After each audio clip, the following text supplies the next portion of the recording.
Nigdy nie sądziłem, że spodoba mi się północ. Ten film to historia jednej z ciekawszych podróży mojego życia.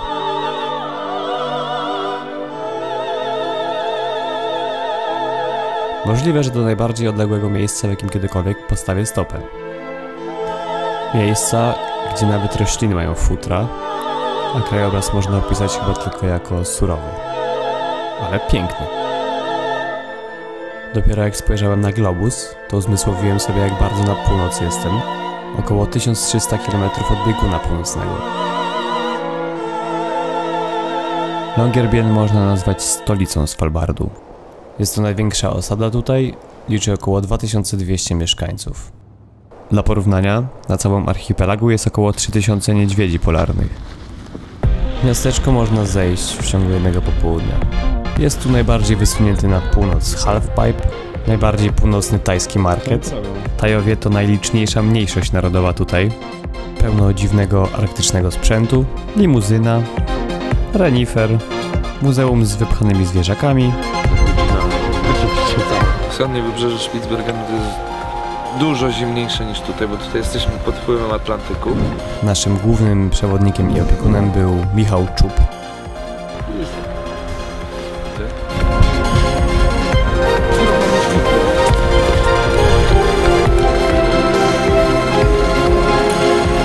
Dojechaliśmy, jest 22. Jest jasno. Jestem zajarany jak na razie. Coś zupełnie innego. To jest polska chatka. Ona była używana generalnie przez wiele lat jako taka baza wypadowa dla Zakładu Ekologii.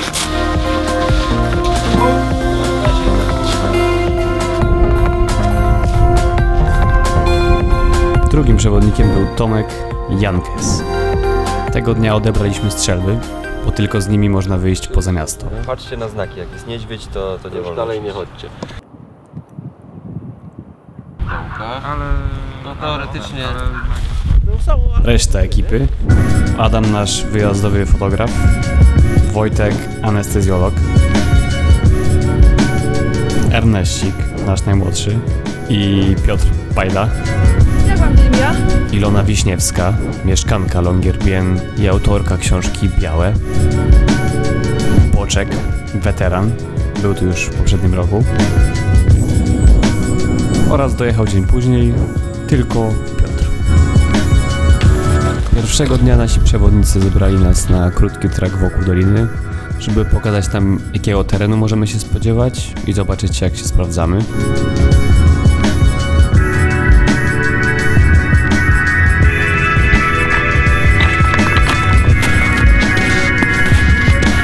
Grube ujęcie. Tu na Spitsbergenie nie ma dróg ani ścieżek, wszędzie chodzi się na przełaj.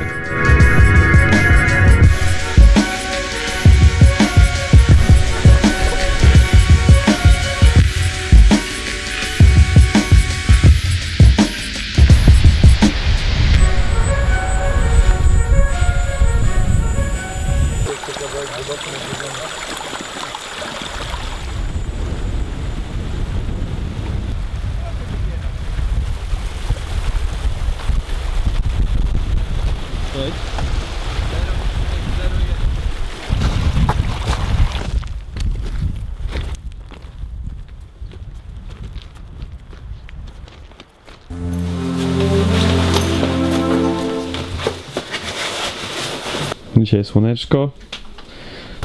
Wyspani w hotelu 102. Dzisiaj mieliśmy jeszcze ciepłą wodę. Mieliśmy wygodne łóżko. Kolejne dni to już namiot. Do naszego kolejnego celu mogliśmy dostać się tylko drogą morską. Speedboatem wyruszyliśmy do opuszczonego rosyjskiego miasta Pyramiden. Niegdyś w tym górniczym miasteczku żyło ponad 1000 osób, zajmujących się wydobyciem węgla. Jednak w 1998 miasto zostało opuszczone, kopalnie zamknięte. Duży wpływ na to miała katastrofa lotnicza, w której zginęło ponad 100 pasażerów, mieszkańców piramidy, gdy Tupolew, lądujący już w Longyearbyen, rozbił się o górę Opera Fielet.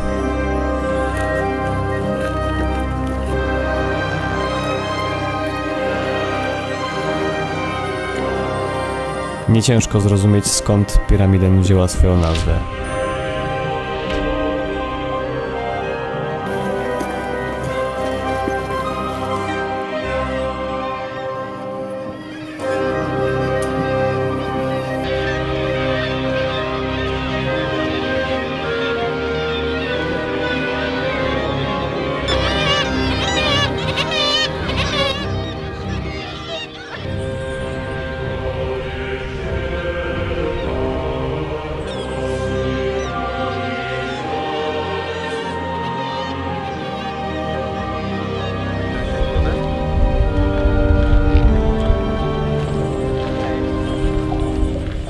W piramidzie znajduje się jeden działający turystycznie budynek.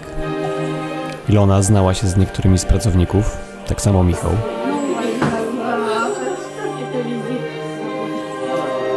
Boczek ma urodziny. Już jest ten? Nasz plan zakładał spanie w namiocie, jednak Michałowi i Ilonie udało się nam załatwić domek, hyttę. Jedyny problem był taki, że znajdowała się kolejne 3 km od piramidy. Pan Piotr. Lecz wtedy nadarzyła się kolejna przyjemna niespodzianka.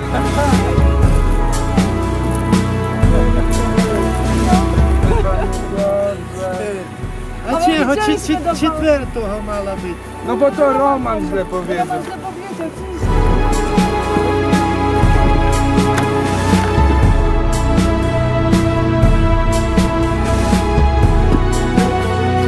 Pan Piotr nas podwiózł trochę.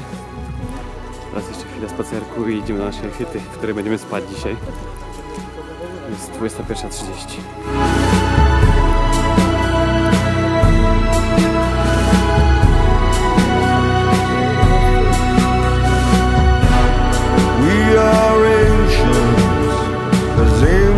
In the middle of nowhere.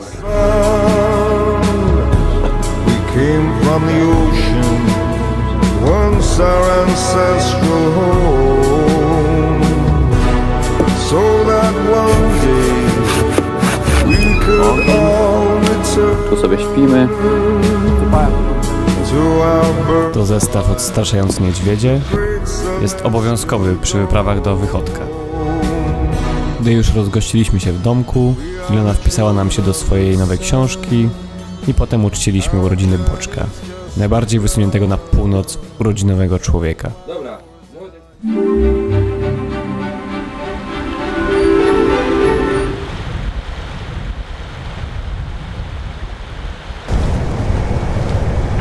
Pan Piotr to złoty człowiek. Przyjechał po nas rano i podwiózł nas do piramidy.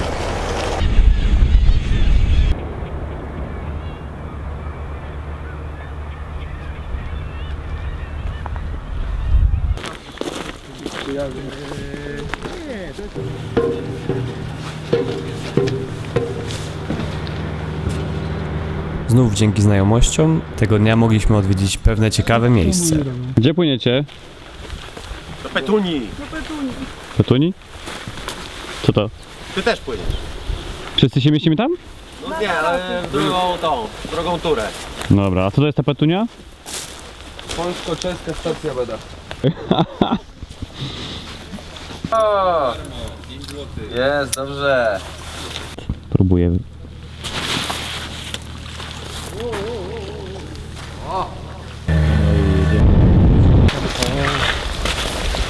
Ciekawa sprawa, jak to działa. Garstka studentów z UAM-u siedzi tutaj, robi swoje badania, a w wolnym czasie oglądają w kółko grę o Tron. Najbardziej rozbawiło mnie to, że na wejściu mają napis Winter is coming. W całości do Polski, więc muszę tutaj już po prostu poporcjować. Jak to ze śmieci? Powiedzieli nam o życiu na stacji, które wymaga absurdalnej cierpliwości. O nie, ja nie. Opowiedzieli też o 2 niedźwiedziach, które chciały im się włamać do środka, a potem wskazali nam drogę do domu.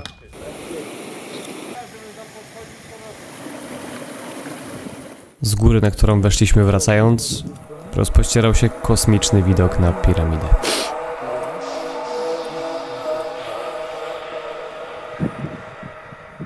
Kolejnego dnia udało nam się pobuszować wśród opuszczonych budynków.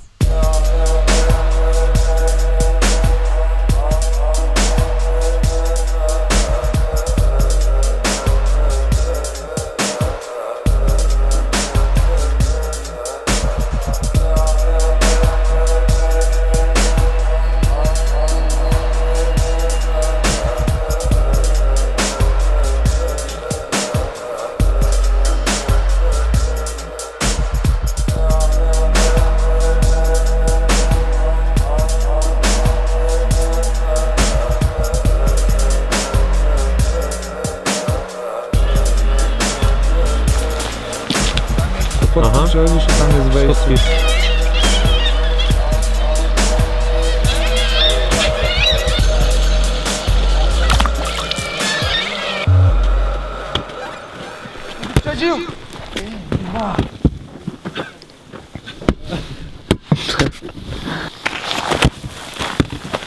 Dzisiaj zmieniliśmy chatkę na troszeczkę bliższą piramidy. Bo jutro już wypływamy stąd.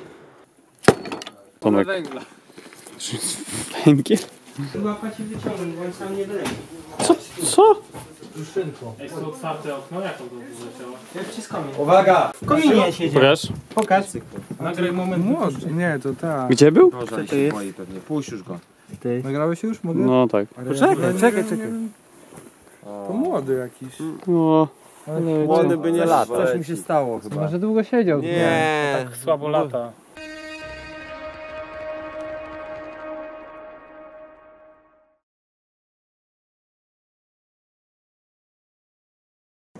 Bip, bip, bip, bip, bip, bip, bip, bip, bip.